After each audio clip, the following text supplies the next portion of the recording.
As Ukrainian, on behalf of the whole nation, I'm really grateful for everyone for your support. The war is here. The war is in Ukraine.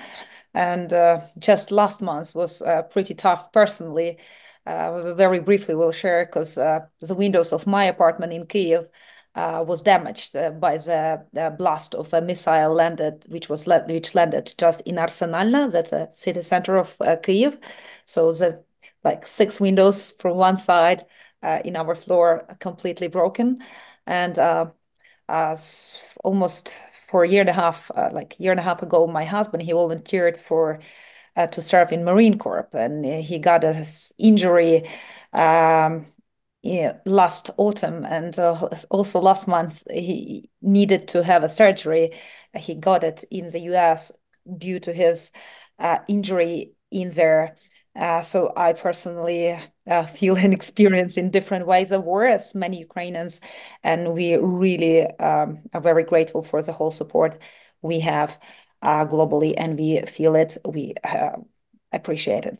So I'll very briefly start with overview from economical, social, and political perspectives. What is going on in the ground? Um, Probably some information, I will try to be brief so you could ask some questions afterwards. So first of all, as we already stated, so I want to underline that as Ukrainians, we met with a genocidal attempt, which now is even more clear than 2 years ago. And the terrible goal is not continuously and constantly repeated by Russian officials, Russian propagandists and activists, but it's been consistently proved by Russian troops who fully demolish Ukrainian cities, who uh, repress our prisoners, who continuously conduct repressions against Ukrainians on occupied territories, and innumerable war crimes we see proves that as well. If I move more to economic perspective, so Ukraine, of course, faces a challenging period ahead. Like last 2 years, the country's GDP showed slight recovery in 2023, growing by estimate like 5.5% after a sharp decline in 2022. But we all understand that this growth comes from a very low base, and the economy remains about quarter smaller than before the war. What we see from Ukraine's budget for 2024, of course, we emphasize defense spending, which is over half of our total expenses, which demonstrates the ongoing prioritization of course security. From another perspective, state apparatus, including social security, including healthcare, requires substantial international financial support. And the international community's role remains pivotal, but with a new perspective, the effort to utilize frozen Russian assets to finance Ukraine's reconstruction, it makes a novel approach to secure the necessary funds for recovery.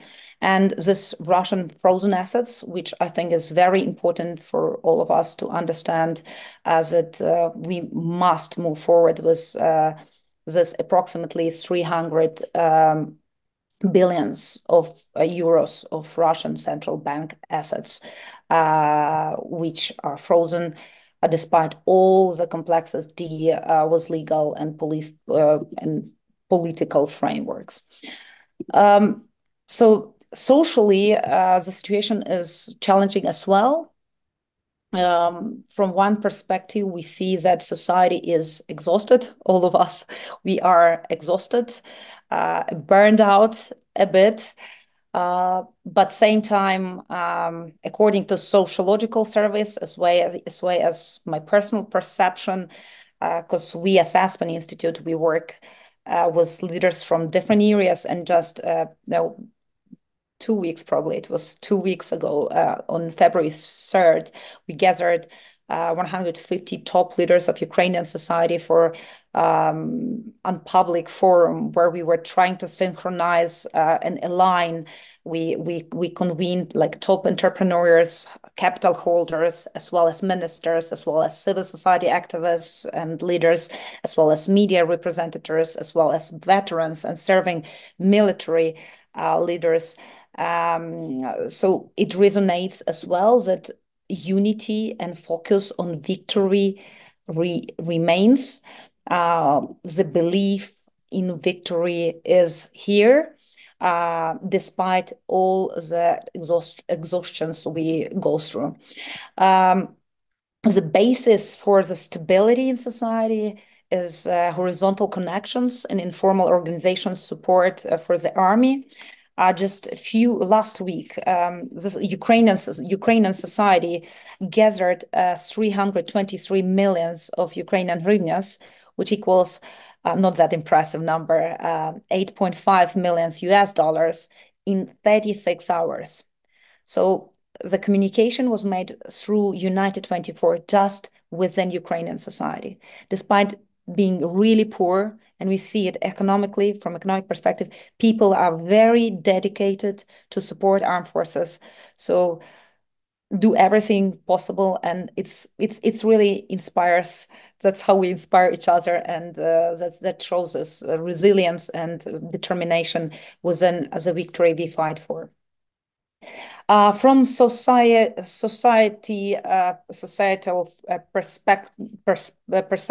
perspective, few more things I'd like to emphasize. We see that we as society are moving to, nicely called in that forum I mentioned, a human-centered militarization approach.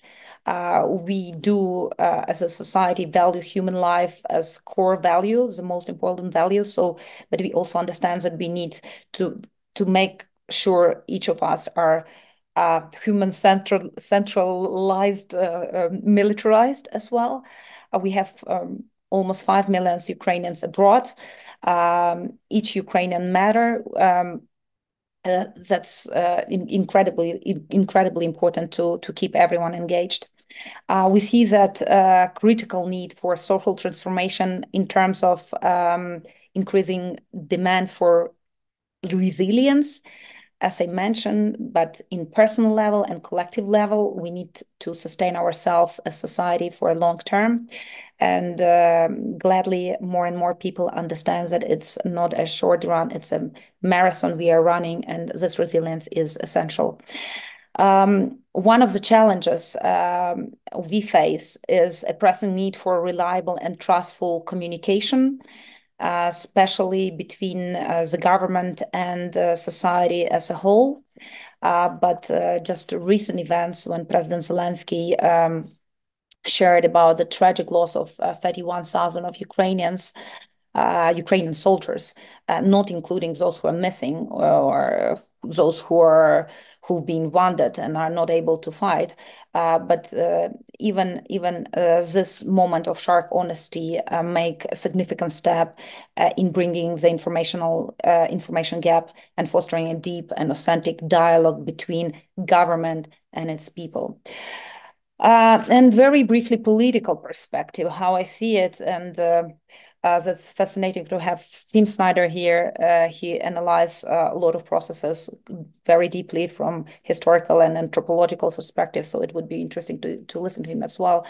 But as I see here, so of course, number one challenge we as a society face is how do we strike a deliberate balance between the urgent demand of national security and unwavering commitment to our democratic principles.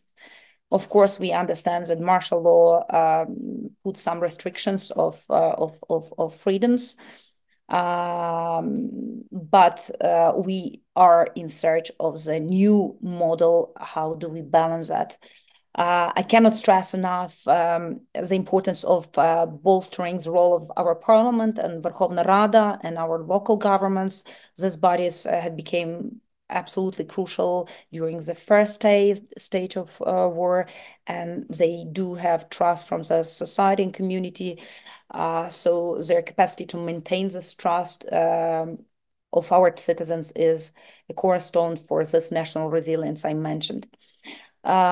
We do work on reinventing the mechanism how do of our government accountability and transparency, ensuring high competence and integrity of our public services, further prevention of corruption, developing a new economic framework. And probably last thing I'd like to mention is we also are deeply committed politically and individually in different levels to diplomacy and fostering cooperation with our international allies. So building this platform of fair, trustworthy, honest dialogue is important, despite all the tiredness and exhaustion we see. We do need to keep the world informed what's going on as more and more people understand the existential value and existential threats which this war stayed before in front of the whole world. So I will probably sum up here with this question um, which lies heavily on my heart and mind, and which is discussed within our leadership community in Ukraine as well. So if we were to be erased as a sovereign state and nation, what will happen next? Will it make our democracies stronger? Will it make our markets prosper? Will it make our world a better and safer place? What will happen next? And I know people who are here, they are strong supporters. And once again, I'm so grateful for each and every one of you for standing with Ukraine, for standing with us in this fight for world's freedom and dignity. And at the same time, these questions are essential, and we need to ask them to those who are not standing behind next to us. Thank you.